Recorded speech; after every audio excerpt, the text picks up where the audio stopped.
તો જય Shri Ram and good morning મારી ફેસબુક ફેમિલી, કેમ છો તમે બધા? મજામાં જશો? મસ્ત મજાનું સવાર થઈ ગયું. સવારની અંદર ભાઈ આપણો રનિંગમાંથી બ્લોગ ચાલુ થાય અને આપણે જઈએ છીએ દ્વારકા.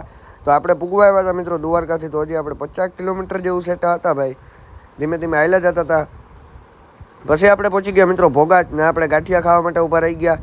અને પછી મિત્રો ગાંઠિયા મસ્ત મજાના ગાંઠિયા દબાવીને હવે આપણે નીકળવાનો સમય થઈ ગયો હતો ને ભાઈ 40 કિલોમીટર હતું હજી મિત્રો દ્વારકા.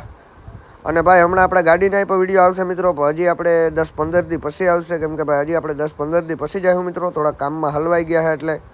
ને પછી મિત્રો પહોંચી ગયા આપણે આશ્રમે.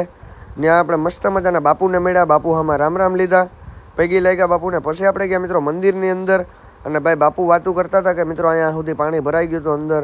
આ હે મિત્રો મહાદેવનું મંદિર. ને પછી આપણે આવ્યા પાણીને કાંઠે, તો ભાઈ અહીંયા કાસબા જોવો તમે ખાલી મિત્રો.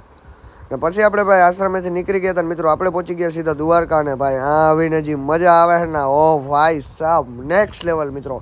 અને પછી ભાઈ આપણે અંદર ગયા તો બહુ ટ્રાફિક હતી, કેમ કે મિત્રો આજે છે ભાદરવા મહિનાની પૂનમ, એટલે મિત્રો બહુ ટ્રાફિક. અને ઉપરથી છે રવિવાર, એટલે ભાઈ બહુ જ જાજી ટ્રાફિક હોય.